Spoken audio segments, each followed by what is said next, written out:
नमस्कार, स्वागत आहे तुमचे शेतकरी राजा यूट्यूब चॅनलमध्ये। बघूयात काही कांद्याविषयी ठळक घडामोडी।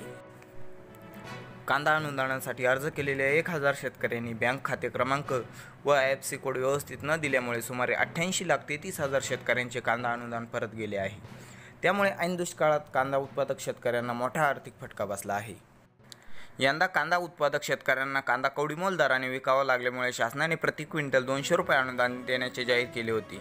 पहिल्या टप्प्यात नोव्हेंबर ते 15 डिसेंबर, त्यानंतर 31 जानेवारी व त्यानंतर तिसरा टप्पा 28 फेब्रुवारी असे 3 टप्प्यात शेतकऱ्यांनी कांदा अनुदानासाठी अर्ज केले होते। मात्र कांदा अनुदानासाठी अर्ज करताना बऱ्याच शेतकऱ्यांनी ऑनलाईन अर्ज भरताना दिलेले IFSC कोड व अर्जावर दिलेले बँकेचे IFSC कोड यामध्ये फरक असल्यामुळे आलेले अनुदान परत गेले आहे। जिल्ह्यातील ज्या त्या बाजार समित्यांकडे कांदा अनुदानाचे अर्ज परत देण्यात आले आहे। अर्जामध्ये दुरुस्ती करून शासनाकडे सादर केल्यानंतरच हे अनुदान मिळणार आहे। त्यासाठी शेतकऱ्यांनी बाजार समित्यांकडे चौकशी करून आपले अर्ज दुरुस्त करावे।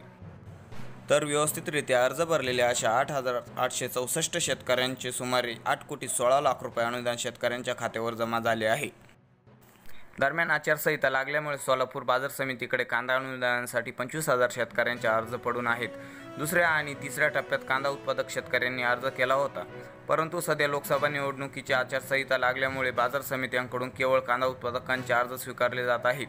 आचारसंहितेनंतरच कांदा उत्पादक शेतकऱ्यांना अनुदान मिळणार आहे।